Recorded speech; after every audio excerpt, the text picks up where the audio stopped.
بسم اللہ الرحمن الرحیم۔ حضرت یونس علیہ السلام بھی اسرائیلی پیغمبر ہیں۔ آپ کو نبوی والوں کی ہدایت کے لیے مبعوث کیا گیا تھا۔ یہ شہر دریائے فرات کے کنارے پر ہے۔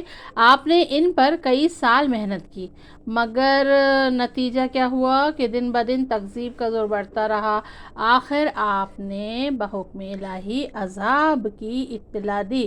پھر آپ نے چوک یہ ہوئی کہ آپ ہجرت کی اجازت کا انتظار کیے بغیر بستی سے چل دیے، یہ خیال کر کے کہ جب عذاب آنا ہے تو میرا یہاں کیا کام۔ ارشاد پاک ہے، اور بے شک یونس علیہ السلام پیغمبروں میں سے ہیں، بس ان کی کوتاہی کو گناہ نہ سمجھا جائے۔ انبیاء گناہ سے معصوم ہوتے ہیں۔ یاد کرو جب وہ بھری ہوئی کشتی کی طرف بھاگے، یعنی اللہ کی اجازت کے بغیر چل دیے، اس لیے بھاری لفظ استعمال کیا گیا۔ فرات پر پہنچے تو ایک کشتی مسافروں سے لدی کھڑی تھی، چلنے ہی والی تھی۔ جب کشتی چلی تو مجدھار میں پہنچ کر ڈگمگانے لگی۔ کہتے ہیں کہ لوگوں کا عقیدہ تھا کہ اگر کشتی میں کوئی بھاگا ہوا غلام ہو تو کشتی ڈوب جاتی ہے۔ کشتی والوں نے مسافروں سے دریافت کیا کہ کوئی بھاگا ہوا غلام ہے؟ کوئی نہیں۔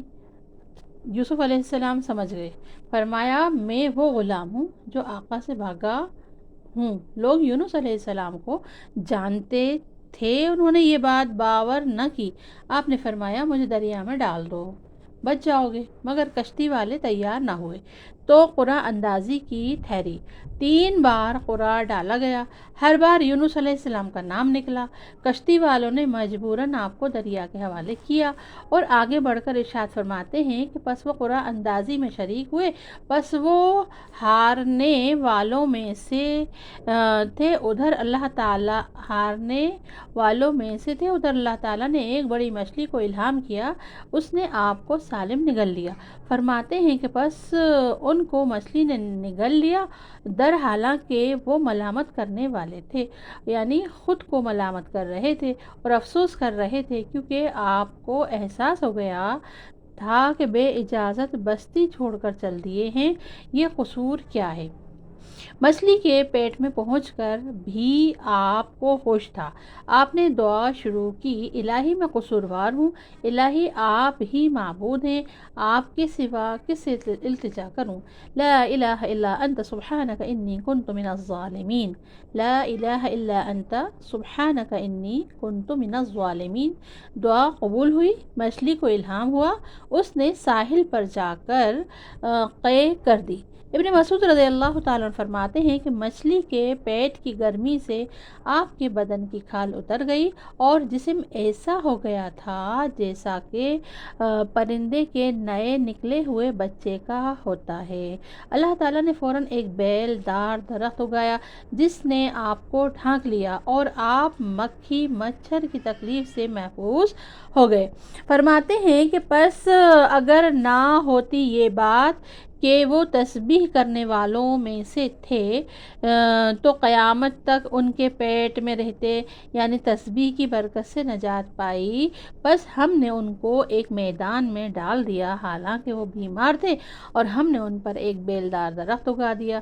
کھانے پینے کا بھی کوئی انتظام کیا ہوگا جس طرح تذکرہ نہیں کیا گیا۔ پھر جب آپ صحت مند ہوئے تو قوم کی طرف واپس جانے کا حکم ملا، اور ہم نے ان کو 1,00,000 یا کچھ زیادہ کی طرف بھیجا۔ بس وہ ایمان لے آئے تو ہم نے ان کو ایک زمانے تک دنیا سے فائدہ اٹھانے کا موقع دیا۔ اور اہل کتاب کی روایت ہے کہ ایک عرصے کے بعد اہل نبوی نے پھر کفر شروع کر دیا تو ناحوم نبی مبعوث کیے گئے۔ انہوں نے ہر چند سمجھایا مگر لوگوں نے نہیں مانا۔ سن ہجری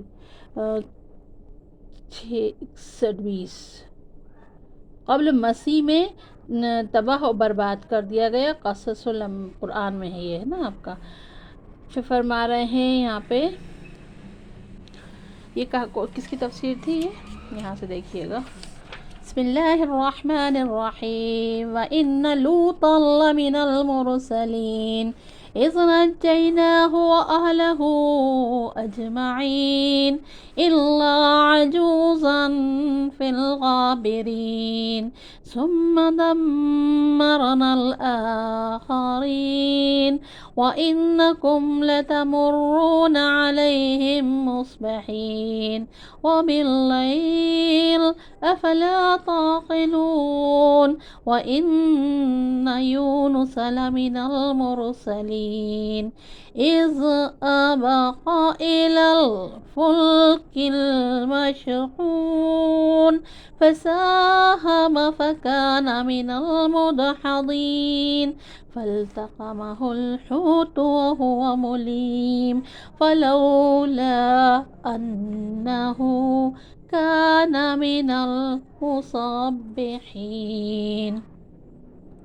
للبث في بطنه إلى يوم يبعثون فنبذناه بالعراء وهو سقيم وأنبتنا عليه شجرة من يقطين وأرسلناه إلى 100,000 أو يزيدون فآمنوا فمتعناهم إلى حين. ہم نے ان کو ایک وقت مدت تک مقرر کر دیا. الحمدللہ.